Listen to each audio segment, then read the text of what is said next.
On November 10th, 1999, NASA's Mars Climate Orbiter approached that dusty red promised land. It was on the hunt for water, the stuff of life that would help humanity complete its planetary manifest destiny. But as it approached Mars, the scientists noticed a problem. Its orbit was too shallow, and if it stayed on course, it would hit the Martian atmosphere and explode. So they decided they needed to do a burn, and they did the calculations of the math, and they said, okay, we'll burn it for this amount of time, and we'll be set. And they set the coordinates to the rocket, and the rocket burned, and they awaited the confirmation that they had gotten 1,000 times before on this 4-year mission, that the satellite had done what it was supposed to. But they waited, and they waited. There was no response from the Mars Climate Orbiter, and quickly they discovered something had gone terribly wrong. The rocket was lost. The $125 million question was why. They pored over all the math that they had done, and they looked through it, and a junior scientist discovered that an off-site rocket engineer had done the calculations in English Standard. But the rocket only took metric. And when they input the answers into metric, the numbers were too low, and the rocket had hit Mars's atmosphere, exploding. Some things are too important to be forgotten. Rewind 3,000 years, and Moses and the Israelites find themselves on the edge of their own promised land that's not quite as red, but just as dusty. And as Moses overlooks this new land, he's worried that the Israelites will forget. He's worried that in this new land of abundance, that they will forget the God who got them there, the God who brought them out of Egypt. And Moses is right to worry. In fact, he's the only Israelite who can. He's the only Israelite that knows the temptations of wealth, that knows how wealth can be forgotten, because he's the only one who hasn't been either a slave, a wanderer, or both. And it's into this moment that Moses gives Israel its command. You can remember the Lord in every season. You can remember the Lord in every season. But before we can make every effort to remember the Lord in every season, we have to have an encounter with who he is. We must know what we are remembering. First, we are to remember who God is in every season. We must remember who he is. Central to the understanding of God's character in this text is the affirmation that God is one. In the Hebrew word, this word for oneness is ahad. And ahad works in this passage as an affirmation of the God who carried the Israelites through the desert will be the same God that provides for them in the promised land. And this is a radical departure from the other gods of the day. At the time, gods were region and task specific. There would have been a god of Mahia, and a god of Austin, and a god of Waco. And crossing those geographical lines would have meant that there was a new God who required your appeasement. The oneness of Yahweh stands in stark contrast to this reality. The oneness of God is meant to be a comfort to his sojourning people. The idea that their God is big enough to transcend the challenges of their day. As they stand on a mountainside overlooking the land that will soon be given to them, they are reminded of God's character. The God of the desert will also be the God of their promised land, and his faithfulness in the desert will serve as a testament of his faithfulness to come. The God who miraculously provided manna and quail is the same God that has provided a land that is naturally abundant and overflowing in resources. Yet in spite of these promises, it is natural to be fearful when such dramatic changes are afoot. The questions that arise in our minds become, will God come through for me? Will I need him to anymore? And the fear that the leader of a crisis will not be effective in peace is not unique to the Israelites. Winston Churchill was the British Prime Minister who led his country from the brink of defeat by Nazi Germany in the 1940s to ultimate victory over the regime in 1945.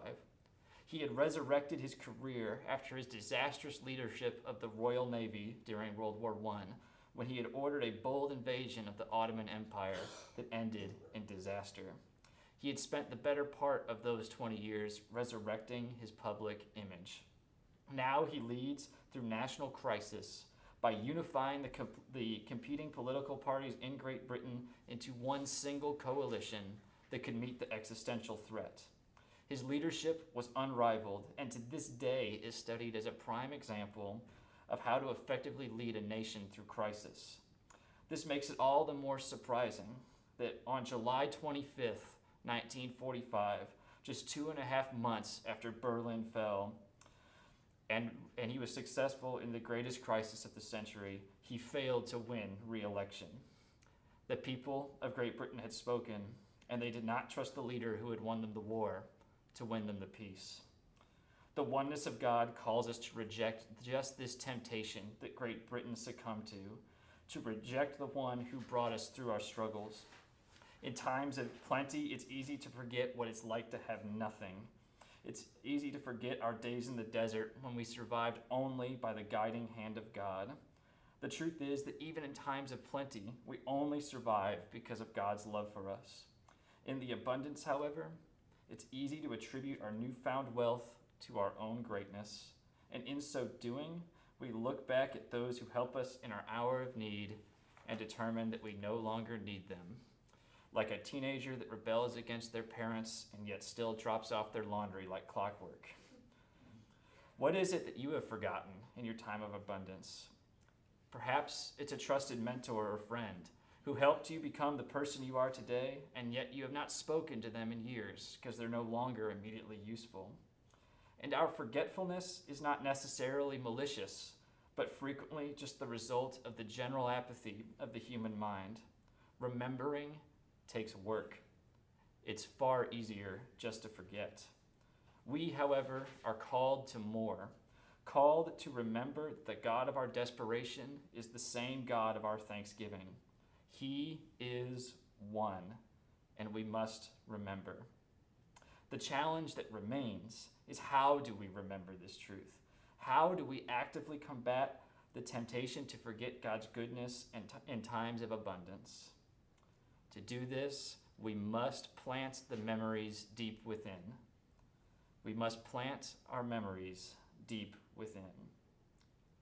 The task of remembering the Lord is an all-encompassing one. The text calls us to bind to our hands and affix to our doorposts the words that the Lord has given us. Orthodox Jews have taken this command literally, and to this day, if you visit their home or visit a business that's owned by an Orthodox Jew, you will see a small clear box called a mezuzah that is placed not just on the front door of their building, but on every door in their home and every door in their business. They have quite literally surrounded themselves with this scripture. They will not forget these words. Further, there is the command within this text to keep it deep within our hearts. Now, in our times, we connect our hearts with the center of emotions and feelings. But in the ancient world, they conceived of the heart much like we conceive of the mind today. So this command from the author to keep the commandments of God in our hearts is a call to keep them at the forefront of our thinking throughout the day. But the writer expands this understanding even more, beyond just our hearts, and including our souls. And in so doing, he calls us to engage all that we are in the act of remembering the goodness of God. And recently, there is increasing evidence that engaging one's whole being produces the deepest and longest lasting memories. Margaret Simon is an 85-year-old resident of the Colorado Sunrise Senior Living Facility, and she has dementia. The disease has robbed her ability to complete even the basic tasks of life, and her children are strangers to her. There is, however, one thing she still does to near perfection: play the piano. The doctors speculate that because Margaret learned piano at such a young age, and because the act of playing the piano involves every major section of the brain, her ability to play the piano will likely outlast all of her other skills. Additionally, because she plays the piano on a daily basis, She returns to the same neural pathways day after day after day, likely preventing the onset of the disease. In other words, Margaret has planted the memories of her music deep. And by returning to them daily, these memories have survived even the advanced stages of age and dementia. The example of Margaret Simon challenges us with this question: what memories have we planted deep? What is it that we will remember when age or disease has robbed us of the names of our children or the age of our spouse? What will we remember when even the most cherished moments of our lives begin to slip from our minds? When our neurons fail us, what will be left? The text challenges us to respond: we will remember the Lord, that we will remember what he has done for us, and that what he has done is good. And the only way that we can assure that this will happen is to plant the memories of God deep within our souls and return to them day after day. The challenge of how to do this remains. When I was in high school, someone whose name, ironically, I have forgotten, gave me a piece of advice. They told me that when you become an adult, keep any handwritten thank you note that someone gives to you. They took the time to write it. You should take the time to remember it. In doing this through my whole adult life, I have a binder full of notes from people that I have chosen not to forget. And when the day comes when the lies are loud and when it will be easy to forget who I really am, I can pull out that folder and actively remember who I am. But we are not only responsible for planting the memories deep within our own minds. We are also responsible for planting the memory in others. We have the responsibility to share our memories of God's faithfulness. We have the responsibility to share our memories of God's faithfulness. In Christopher Nolan's 2010 psychological thriller Inception, Leonardo DiCaprio's character is on a mission to build a team of thieves to plant an idea in someone's mind. And not only are they to plant the idea, but they are to plant it so skillfully that the subject has no idea the idea came from anyone else. And he needs to assemble a team of people to make this happen. And one of the central pieces he needs is what the movie dubs an architect. And this architect, in movie lingo, is capable of building entire worlds completely from their memories. In these worlds, they can design whatever they can conceive. Upside-down buildings and looping staircases are the norm. Their memories become the building blocks of a new reality, not just for themselves, but for others. But then the movie goes a step deeper. These memory worlds will not be placed in the mind of the one who builds it, but in the mind they are about to enter to plant it. And the person's mind they go into fills that world with living things and is not the wiser that they were not the one who built it. The text at hand today calls for us to be world builders for others. Through reciting our memories of what God has done to our children and to our neighbors, we build a world in which our loving God is at the center. And this is not a single event. The Hebrew word that is translated here in the text as recite is only found here in the entirety of Scripture. It seems to be a technical word that indicates some kind of repeated motion, perhaps like the sharpening of a knife, which is an event that can be done once, but if the tool is to maintain its maximum effectiveness, it has to be repeated again and again and again. This makes sense in light of the command of the text to be teaching about God across all locations and all times. The writer indicates that we are to be teaching the commands of God at home and abroad, and when we lie down and when we rise. This encompasses the entirety of human experience. In the same way, our memories of what God has done in our lives must be repeated not only for the benefit of ourselves, but also for the benefit of our children and our neighbors. In short, we must become architects. We must become architects of the memories of God for those who surround us. We must repeat the story of God's faithfulness not only from the Scriptures, but from our own lives, until we build a world for our friends and neighbors where the faithfulness of God is as apparent as the air as they breathe. In this way, when they come of age themselves or develop their own faith, they can build upon a world that was already given to them. This challenging work of building a world that preserves the memories of God is and what has been done. It promises that if we are successful, we will not stray from God. In the end, how could they stray from God? What other world would they know? You never know what someone won't forget. When I was in second grade at Graham Elementary School, I sat in the second cluster of desks in Mrs. Maglacio's class. And one frigid January morning, she came in and told us we had a project. By President's Day of that year, we had to be able to name every president in the order in which they served. We were understandably terrified. That was a lot of names for a second grade mind, but she told us not to worry. She had a plan.